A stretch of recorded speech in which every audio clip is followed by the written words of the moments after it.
Concordia, we have Ruth and Agbai. They are going to present on the Internet of Things in a decentralized world and security relating to that. If we can give them a warm applause, welcome, please.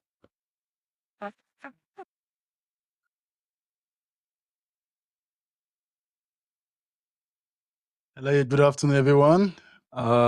It's an honor to be here at this very prestigious cybersecurity conference BSides Edmonton. My name is Agbai Obasi, and this is my colleague, Ruth Ogadina. Like the presenter said, we are both graduate students at the Concordia University of Edmonton. And before I move on, I'd like to say a big thank you to each and every one of you, from the organizers, the volunteers, everyone here, including yourself. Thank you. So last year, myself and my colleague, we are here. Okay, yeah. Can you hear me now? Okay, yeah, thank you very much. Last year, myself and my colleague were here as volunteers. We served at this place after listening to some of the speakers, and we got inspired to be a part of something bigger. Today, we stand before you not just as students and not only as volunteers, but also as passionate advocates of cybersecurity. We're going to be talking about securing the Internet of Things. We'll look at what are IoTs, decentralization on the blockchain. We'll look at how the implementation of blockchain can help in securing IoTs. We'll touch some of the challenges, share a case study, future outlook, and then we can conclude. We hope you find our presentation not only intriguing, but also interesting. Thank you very much. So what are IoTs? IoTs, in short, stands for the Internet of Things, and this is the network of interconnected physical devices that has a sensor, that has software program, and network connectivity that allows it to pick data, communicate data over the network, and even exchange data. So IoTs are all about picking up data and exchanging data. We have IoTs everywhere as embedded systems. We have IoTs in our smart wristwatches. We have IoTs in our phones, our TVs, smart cities, almost everywhere. So IoTs are data-driven systems. And like you can see on the screen, if the sensors pick up any form of data, temperature, humidity, pressure, whatever it is set to pick up, and transfers this data over the IoT cloud, the gateway, straight to the cloud, where it's being operated by various cloud services such as GCP, Google Cloud Platform, Azure. And when it is being processed, stored, is sent back to the mobile app or the end users for better decision making. All right, we know how much the internet is expanding, and it's expanding at a very fast pace. So as the internet is expanding, so does the Internet of Things. Currently, the market size of industrialized IoT devices are over 860 billion. And we looked up Statista, we could see that by the year 2033, it is projected that IoT or interconnected devices will be hitting about almost 40 billion. So this means why this is a good thing, why this expansion is a good thing, because most businesses are going to the cloud. Individuals have access to various internet devices, but it also poses a high security risk because our data is being sent across, and most of the IoT devices rely on cloud servers, centralized security models, and these security models may not be able to combat the modern security threats, leading to this risk in data integrity. Data integrity comes from unauthorized access of our data, encryption capabilities, where we're not able to secure our data as it moves from one end to another, privacy issues, common framework, updates. We know update is a real issue for security because most devices are compromised when we download malicious programs. I did a little look back at the CrowdStrike outage. It came from faulty security updates. So we are going to look at how the adopt or how we can improve the security of IoT devices by including decentralization, moving away from a centralized server or centralized security model, and adopting blockchain to enhance end-to-end encryption. So my colleague is going to continue and talk more about the decentralization and the adopt of blockchain. Thank you. Hi, everyone. As earlier mentioned, my name is Ruth, and I'm also from Concordia University. I'm going to introduce to you the main two concepts of our presentation today, decentralization and the blockchain. And to start off this section, I'm going to start with a really nice quote by the founder of Chainlink, who is Sergey Nazarov. And he said, "Cryptographic truth is a superior way for the entire world to operate. Once you experience the transparency, the personal control, and the lower risks of a world that is powered by truth, rather than a world that's backed only by just trust us ideas, you simply cannot go back." Three main words that I would like you to take note of is transparency, personal control, and lower risks. These are the things that would be available to you when you implement decentralization in your current or your future IoT systems. Since IoT, the blockchain technologies deal with decentralization, every single transaction or every single like action on your information is transparent, is made public. So you're aware of when someone is trying to tamper with your information, who is responsible for that, and this can help you make better business decisions. So to start off, I'm going to talk about decentralization and the blockchain and give you some brief definitions for better understanding. So decentralization is a technology or it's a concept that removes the need for a centralized authority by ensuring verification through a group of network nodes rather than one singular authority that work together and record transactions in a publicly available and connected manner with the use of encrypted blocks or ledgers. So instead of one person just or one organization being in charge of all your data without you having any knowledge as to whether they're selling it or whether they're, updating it or changing it without your knowledge, it makes you to be fully aware and fully alert of every single thing that has to do with information. With regards to the blockchain, I would like to explain this with like an accounting terminology. So blockchain just refers to like a specific or unique type of distinct ledger technology that records transactions in a chain of blocks. So instead of recording data in like, a tabular format, blockchain records data in blocks. And these blocks are very secure because they have to do with cryptographic keys and encryption technologies. So I'm going to talk about some security features and use this to give you some reasons as to why you should secure your IoT devices or your IoT systems with the blockchain. Starting off with transparency, as earlier mentioned, the blockchain deals with and decentralization deals with like making information that has to do with the update of your information in a publicly available manner.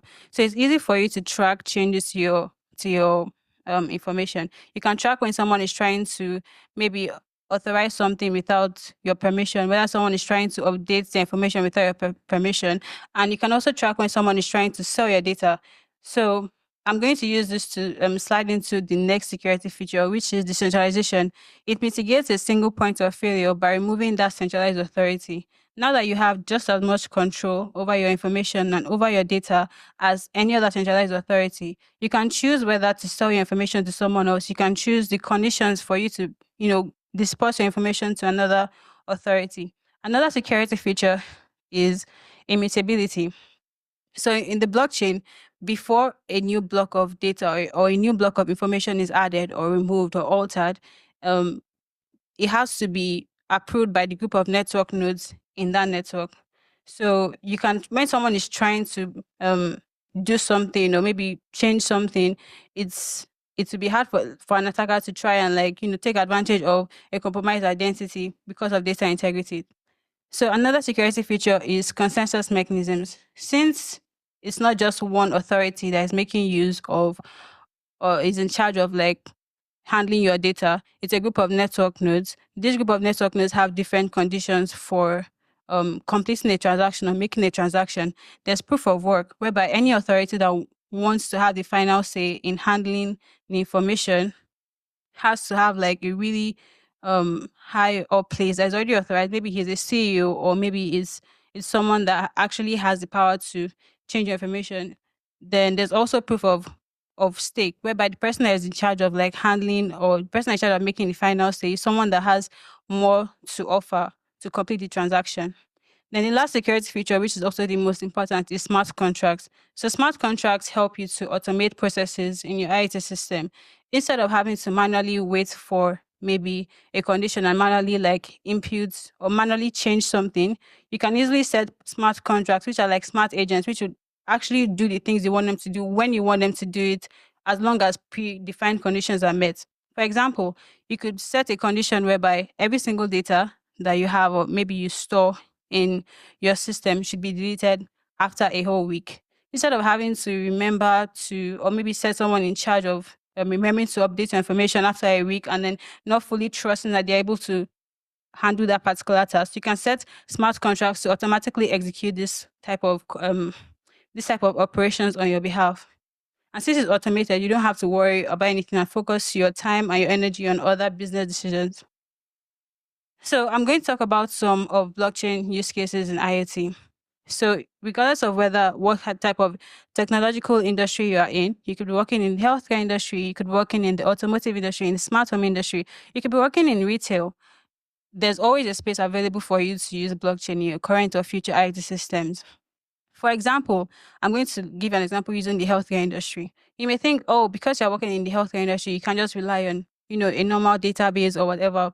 But with the blockchain, you can actually secure every single information system in your current system. For example, you may deal with, you may be working in the part of the hospital that is involved with importing pharmaceutical goods for your patients. Because this deals with like actual lives, you may want to verify the source of where the goods are coming from. You want to keep track of where it's coming from, when it's going to come, and whether any other person has access to that drug in case they want to like tamper with it. With the use of blockchain in your IT systems, you could have sensors that track the temperature of the goods as they're coming, track the location, and you're fully sure and fully aware that no other person has access to it or no other person is trying to tamper with it. Because once someone is trying to do that, since it's not handled by a centralized authority, you are fully aware of taking the next steps. Like you may hold the transaction or you may choose not to, use the goods that eventually arrive. Another example is the supply chain management. Using a similar example, for example, you could be working as a wholesaler. You could have like a superstore here in Canada, and you may be importing goods from another country, and you want to know maybe these types of goods have to be handled in a particular temperature. You can have IT systems that would tell you in real time the temperature of the goods, so you can know that the goods are coming in good condition, and that um, you can maybe like have better insurance policies. Like, for example, if the temperature drops, you can maybe sue the person that's in charge of handling your goods for not taking proper care of your goods, so that when it comes in, they cannot like put the blame on you that uh it wasn't in our hands, because you actually have full information of when the temperature dropped and when the quality of the goods deteriorated. Okay, before I'm going to talk about some challenges, but I also want to use like a real time example. So there was an incident recently with the Hezbollah pagers, whereby they had imported some pagers and some walkie-talkie devices from a distributor, and when it arrived, it had like contained bombs, and some people had died. It had just completely blown up. They had been tracking the location of the pagers before they arrived, and they thought that it was coming in an original manner. They thought that it was what they actually ordered were what came in, but that was not the case, because what came in was already contaminated. With the use of blockchain, they would have known who was responsible for when someone tampered with the goods or switched the goods, and who was responsible for doing that. Moving on to some challenges, I'm going to start with resource constraints. So, as my colleague earlier mentioned, IoT devices are technological devices that have been created for a particular purpose. Smartwatches could either tell you the time, or they could help you track your heart rate, your sleep rate. Smart fridges could tell you what is in your current fridge and maybe what you need to get from the store. And pace or like smart rings could also tell you, like, maybe they could also track your fitness level, like your heart rate while you're working out and everything. So they are created for specific purpose. Their processors are designed with that particular purpose in mind. So they may not be able to like carry out really strong cryptographic operations. You cannot say that a smartwatch has the same computational power as maybe a laptop or like a full-on technological system. Another challenge is consensus drawbacks. yes, the decentralization whereby there's transfer of control. It's possible for an attacker to maybe go the extra mile to hack into or access most of the group of network nodes in that decentralization chain, and that could cause a problem or like leave an opening for a 51% attack. Then the next challenge I would like to speak on is latency. Latency just means a delay in a transaction or a delay in a process. Because some IoT devices may be using a very high-end blockchain technology, they may take some time in completing a transaction or updating a record. And if you are someone that needs real-time information when it's happening and you need to have like really updated information, this may prove a problem. So it's very important to make sure that you use the right blockchain technologies or use the right IoT systems with strong enough processors to handle the blockchain technologies. The last challenge is regulatory landscape. So since this is a very relatively new field, a lot of people are still making use of decentralized authority. Most people are not using, blockchains, their current systems. There's no global standard for or global recommendation for integrating these systems in for people. So there's no globally recognized standard like maybe COBIT or so, or PCI DSS, one that is widely recognized by a lot of people. But but do not fret because more people are interested in researching upon these things and building upon these current things. Okay, we've learned a little bit about blockchains. We've also talked about IoT devices. And we're going to show a case study and move into future outlook. We looked up what are the most vulnerable devices and what are the riskiest devices. According to Forescout and ZDNet, we saw that IP cameras and IP cameras account to one of the most riskiest devices in this year, 2024. The issues with IP cameras comes for a lot of places, but we saw IoTers have done a deep research and tailored down some of the main security issues of IP camera. One of them comes from user or password-based logins. And user or password-based login could be having a portion of your website that allows anybody who is who needs access to put in his username and password. Issues come from not changing your password, not having a good password policy, not using multi-factor authentication. Another issue that's affecting the IP cameras is data integrity of cloud storage or local storage coming from unencrypted data transmission. And this has to do more about end-to-end encryption. The next one is data breaches. We are noticing a lot of data breaches, and for IP cameras, it comes a lot. And once data breach occurs, maybe from a man-in-the-middle attack or any other network attack, it leads to ownership compromise, which also goes to hijacking. It could hijack the camera feed and manipulate it, eavesdrop, and that's a major security issue. So one of the ways IoTest was able to solve the challenge of user-based logins was to introduce no password authentication. No password authentication was really strange to me when I was looking at this stuff. It says the user or anybody who is requesting access was going to authenticate using cryptographic keys. And we have a pair of keys, public and private. So the user has his private keys and the public key is going to be registered on the blockchain ledger. So instead of going and putting in your username and password, you just come with your private key. Your private key can be stored anywhere. Your private key can be stored in your mobile app, can be stored in your wallet or hardware, wherever, and that is to you.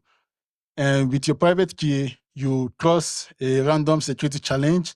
The smart contracts on the blockchain will authenticate if you are a legitimate user by corresponding your private key to the public key that is already registered on the blockchain. And if you are an authorized user, you have access. But if you are not, your access is going to be denied. So this way, we are doing away with the use of user-based logins, which could lead to credential stuffing and various related attacks. The next one is to secure data transmission. Blockchain is decentralized. Like she's mentioned, it has many security features, and decentralization is one of them. Mostly, the IP cameras store their encryption keys on cloud servers. And this means when an attack happens, the attacker just breaks into the database, picks up the encryption key, and manipulates whatever data is being transmitted. So if we move from a centralized security model to decentralization, we can store these encryption keys on the blockchain ledger. And this is a second way to increase security, because the only person who has access to this ledger is the one with the private key. So this is the second way we can enhance security. Further is to move to a blockchain-based ownership system. When we buy our IP cameras, the ownership data is mostly stored in the cloud. We can keep our ownership data, who has the camera, the date, everything. And if an attacker gets access to this thing, he can just change it and hijack it, hijack the feed, hijack the camera stream, whatever. But if we can move, like I've been mentioning, from a centralized model to a decentralized model by storing this ownership data, registering it on the blockchain, blockchain's immutable nature or tamper-proof ledger would not allow an attacker to easily modify this, increasing data integrity and also securing the IP home camera or related IoT devices. So one way to design a more secured IP home camera would be to replace the weak password login system or the user-based login system with no password authentication using cryptographic keys to just pair and authenticate. Second way would be to adopt a blockchain-based encryption key management system. Instead of regularly or traditionally storing your encryption keys in the cloud or other centralized storages, you can move it and put your encryption keys registered on the blockchain ledger to enhance security. Finally, device authentication ownership should be registered on the blockchain. So that's the research we saw from IoT's official. I'm going to talk about some recent developments, and all these recent developments I'm going to speak about are with respect to the previously mentioned challenges. So you can still fully trust in integrating blockchain in your system, because day and night, more and more researchers are building up new ways to secure your current systems. So when I spoke about the regulatory landscape as a problem, with respect to it being, new, um, I would like to bring to your notice that the IEEE regularly annually provides frameworks to integrating zero trust access control in blockchain integrated IoT systems. With these new frameworks that they keep uploading and keep updating, they provide recommendations to you. And you as a business owner, you as a consumer can choose which ones can help to improve your current business decisions. Then the next recent development is one that deals with latency. So Weijao Tang and some other researchers who were interested in improving the latency of blockchain integrated IoT systems, they developed a new and introduced a new pairing system for pairing a node to other network nodes. And the name of the paper is called Strategic Latency Reduction in Blockchain Peer-to-Peer Networks. So in their research, they introduced what is called the pairing system. So instead of a network node on the blockchain pairing with any random number or any random type of node on the network or endpoint, their pairing system helps to strategically decide which node to connect with. A node that has enough computational power to actually complete the cryptographic operations, and one that can easily process these operations not only fully but also in time.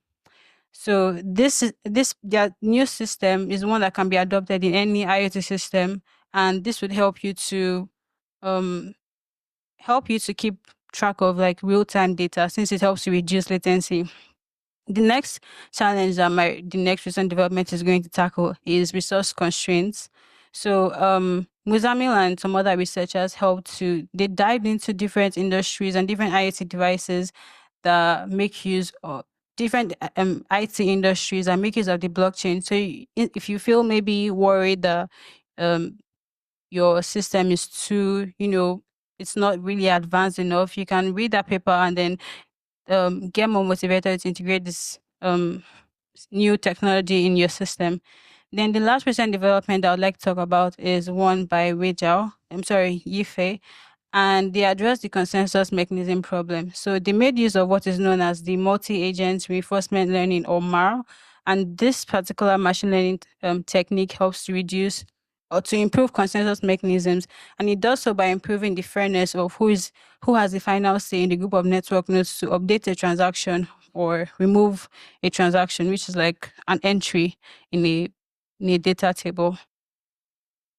Then I'm going to talk about some future outlooks, like what you and all of us cybersecurity enthusiasts can expect to see in the nearest future with regards to the integration of blockchain technologies in IoT devices. So the first one I'm going to talk about is hybrid blockchain models. So if you're planning on maybe creating a startup like Shopify, whereby you want your customers to have a lot of control in how they maybe manage their resources, or creating e-commerce stores or anything, you can store their information on the blockchain network so that they can have more control over their nets or over their information. This helps to build customer trust, and more people may be drawn to adopting your resource or your system just because they trust that they also have as much control as you. And while you're able to still do this, like still give your customers access to their information, you could also have a private model whereby you can store your confidential information. You can store your company blueprints. You could store your company's private accounting information on the private end of the blockchain. So no one except people that are previously authorized in your company could make use of that. And you could do that by using like a proof of authority consensus mechanism. The next future outlook I would like to talk about is lightweight blockchain protocols. There are so many current lightweight protocols now, and more people keep coming up with new ways to create new protocols for IoT devices. In previous times, people just focus on creating cryptographic operations for um, devices or technologies that have high computing powers, high computing, or that were very, very like resource intensive. But nowadays, because of the adoption of IoT devices, because more people are implementing it in their various sectors and various industries, more people have dived into researching into developing new specialized cryptographic algorithms that can be easily run on the IoT system, such as the Simon algorithm, the SPEC algorithm, the present algorithm, and so many more. And day by day, year by year, you can easily read up on how these things were done so that you can have more trust in integrating these technologies in your current systems.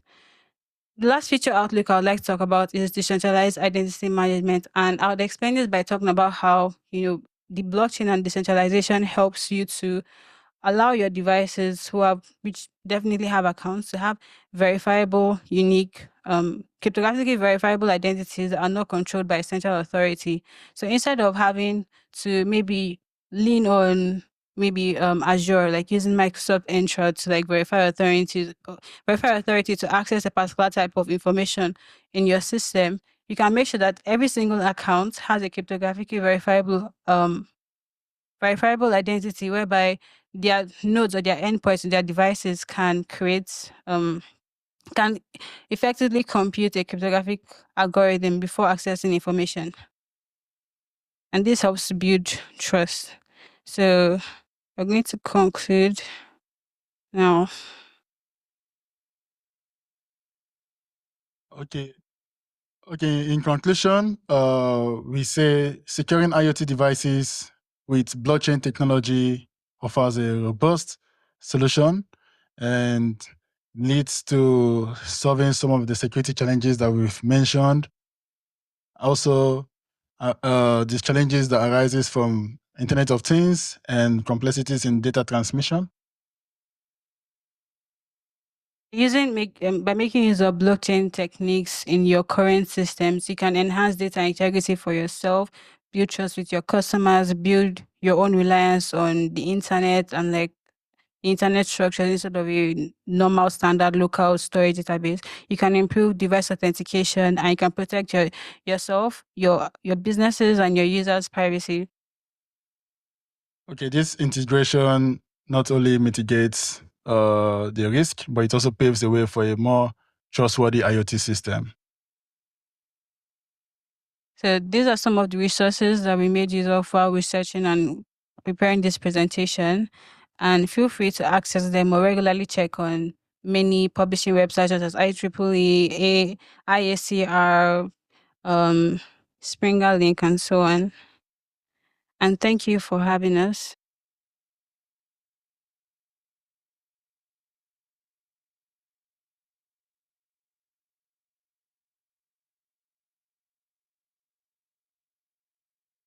Okay, you can ask your questions. Kindly ask your questions.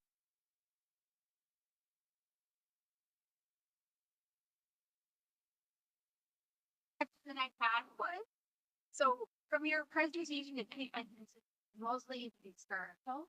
Right? Do you guys know of anybody that's actually implemented this and is using it in a corporate setting?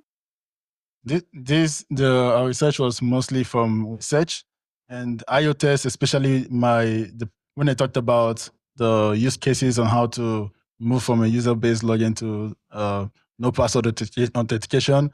IoT official is a big company and they did a research about that, but I can't tell for sure if they're using it.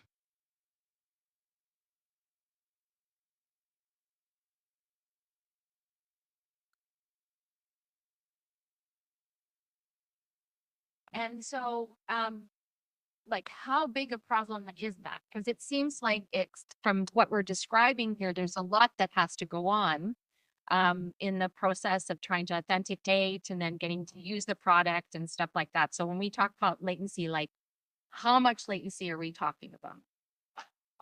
For example, you may be a doctor that has to quickly track or quickly access your patient's healthcare information. You may want to know maybe if his blood pressure is dropping. So in scenarios like that where you really need real-time information, yes, it could be a problem. But when it refers to authentication, it's not something that should be seen as a really big problem when you want to integrate blockchain technologies.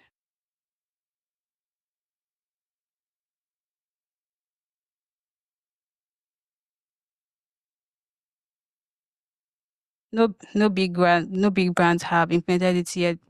Possibly because of there's no like global like restriction or global recommendation on how to implement it.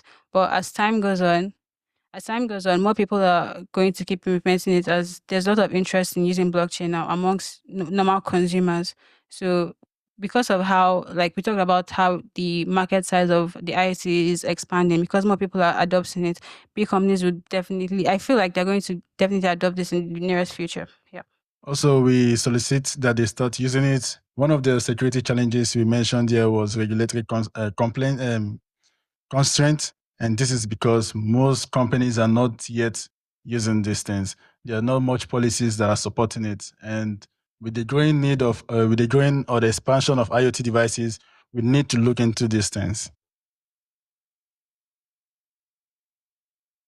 Is there any push, any organization pushing for this adoption of this standard? IEEE, like I said, they annually, like regularly upload recommendations to integrate blockchain systems. And they not just do this by motivating you, by giving you reasons to do so. They actually do have recommendations and steps. So these steps are seen as like a push for more people to adopt it. They're making it easy for you to understand how you, like different ways, like maybe integrating smart contracts, for example, in your system. Thank you.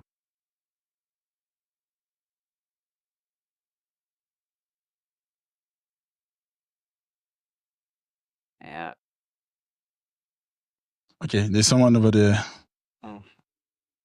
I'm coming. Thank you.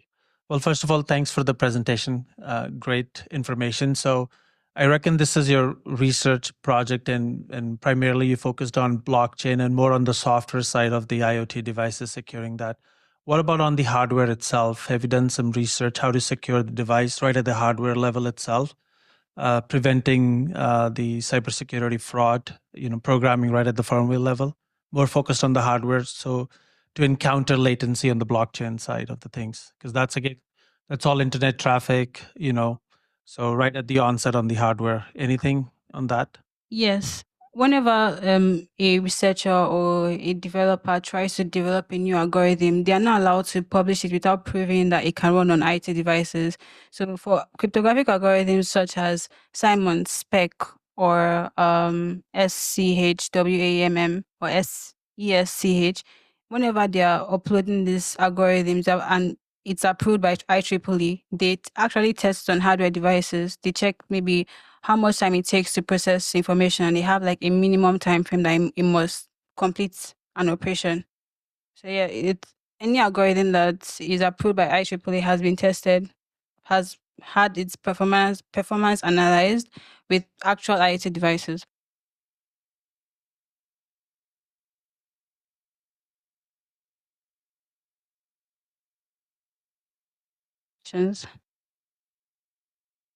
Do we have any other questions?